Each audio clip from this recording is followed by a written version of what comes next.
Every subnet on Bittensor has its own token, called an alpha token.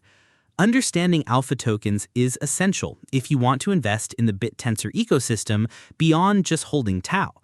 dTAO is the base currency of the entire network. Think of it like the dollar. Alpha tokens are like individual stocks. When you buy a subnet's alpha token, you are making a bet on that specific subnet's future. If the subnet builds something valuable and attracts more users and capital, the alpha price goes up. If it fails to deliver, the price goes down, and eventually the subnet gets deregistered. Here is what drives alpha token prices.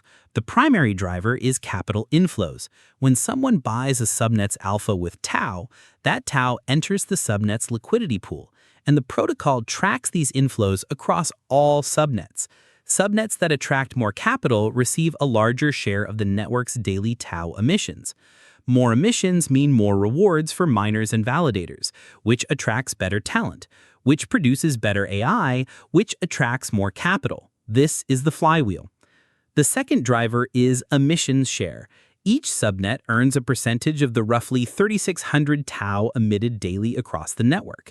A subnet with 6% emission share is earning about 216 dTAO per day. At current prices, that is real revenue flowing through the subnet economy.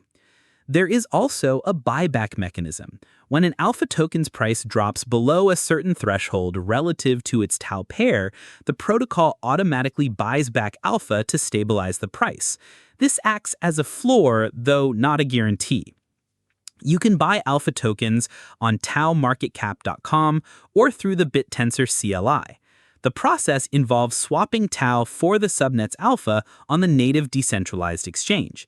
The key risk: alpha tokens are volatile, low-liquidity assets.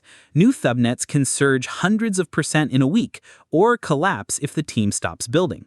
The float on most subnets is small, which means prices can move fast in both directions. Size your positions accordingly.